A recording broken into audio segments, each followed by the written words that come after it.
What is going on, YouTube? In today's video, I want to pretty much give a review on my 3-inch leveling kit that I've done for the truck that I've had on for about 9 months. So let's roll the intro and get right into it.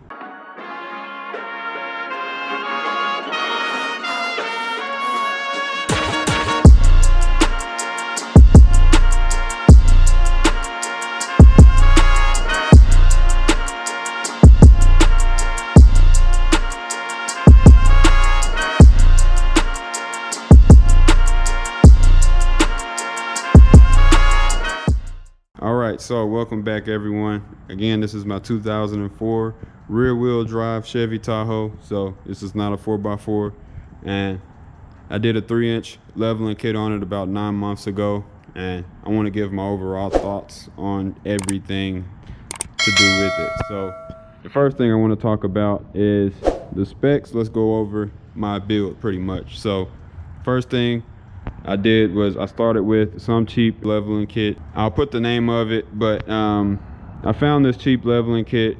It raised the front 3 inches and the rear 3 inches, and it leveled it out pretty much. But I only used the keys and the rear blocks. They had some blocks that helped raise the rear end up as well. So I used both of those together, and I threw everything else out. So the struts, and it was a few other things I didn't reuse, and I pretty much pieced my own little lift kit together. So for the struts, I used Bilstein 5100s, which I'll throw a picture on the screen because you can't see them. And I also redid my front end, but a lot of those things are kind of up to you.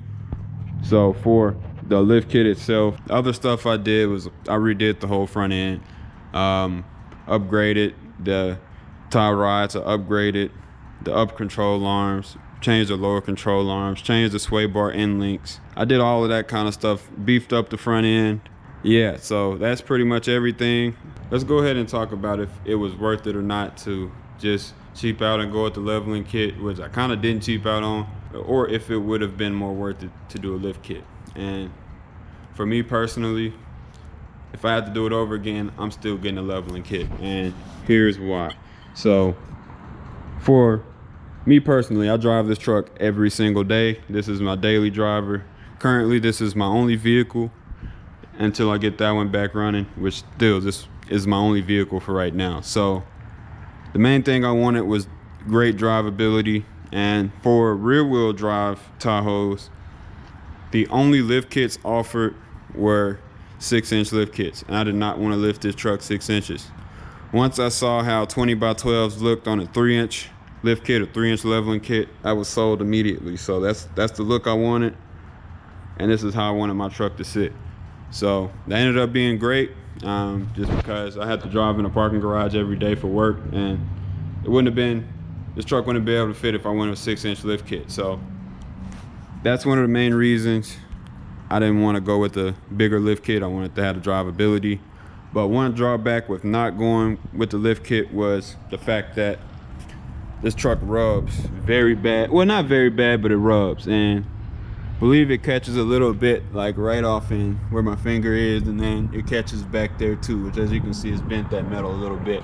So that's like the only big drawback, is I need to do a little bit of cutting and rearranging so that it won't rub up front, but it's not that bad. So again, I don't know if I mentioned this, but the wheels and tires that I'm running the wheels are 20x12s. They're Motive off-road 20x12s with the -44 offset, and the tires I'm running are Nito Ridge grapplers, and they're 33x12.50 R20s.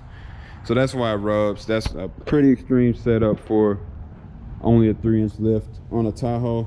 And the main problem with these is they have square wheel wells.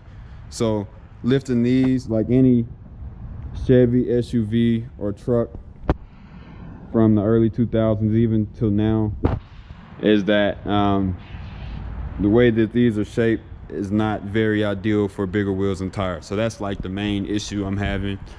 Another thing I don't like is the rear shock or rear spring blocks that they give you with most kits, with a lot of leveling kits.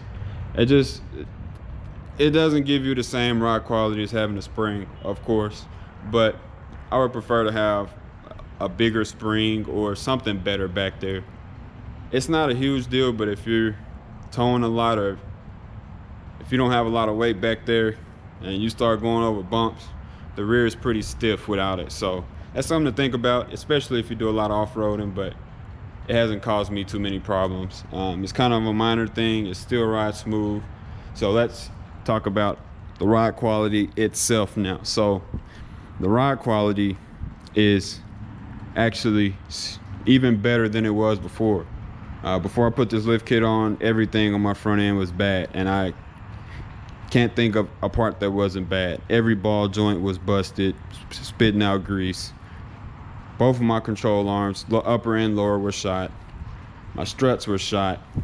It was all bad. So with this on here, you know, I've been on a 2-hour road trip with this setup and felt great. I didn't have any problems.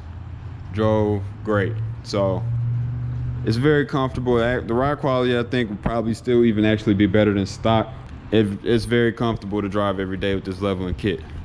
And a lot of that has to do with the selection of parts that I use. So for the struts, I use the Bilstein 5100s, just because those are known to ride a lot smoother than the rough country struts, or, you know, just any regular strut, cheap strut that would have came with a lot of these lift kits. So that's like the main thing. The ride quality is great, and I haven't had any problems out of this leveling kit so far, other than the rubbing. So that's why I prefer the leveling kit. Is I pieced it together myself. And the last thing I want to talk about is the price. So I probably saved myself $1,000+ just from using a leveling kit instead of buying a lift kit, changing things around here and there. So when I was looking at the Pro Comp lift kit over the rough country because it was more complete, but with the Pro Comp, I think it started out at like $1,600. Then I would have had to change the struts on top of that, which would have been another $400. And then I would have had to add in all my front end pieces, which probably would have been another $1,500. So, you know, now you're talking about over $3,000 to lift my truck. Wouldn't have done it.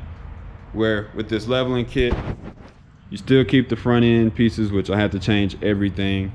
So I probably spent $1,300 on all my front end pieces. Maybe I'm gonna say $1,500 on just the front end, which everything was bad, so I had to replace all of it. Leveling kit was probably another $200-300. So now we're talking about at least $2 grand I've saved alone just from not using a lift kit. So that's why I did that. It's very simple. And yeah, so that's pretty much it. I still to this day prefer the leveling kit over the lift kit, just for drivability every day for me personally. That's pretty much everything I wanted to cover on my pretty much 9-month review of me lifting this truck. I can't believe it's been that long, but it has.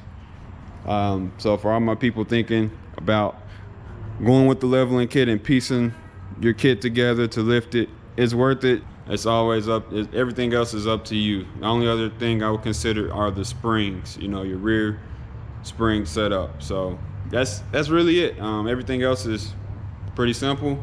I like it.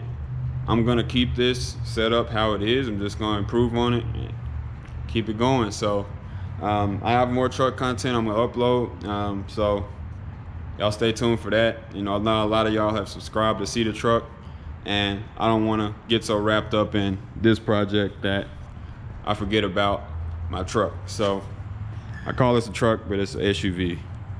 Bear with me. But that's it for this video. And one more quick little update. I found a solution for my pistons and rods, which I'll make a video on that soon coming up. And we're gonna be back to work on this very soon.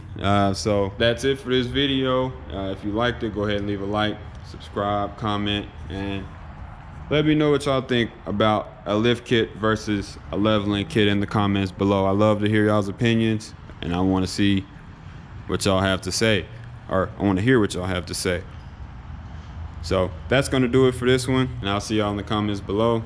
But as always, y'all take it easy, and I will catch y'all on the next video.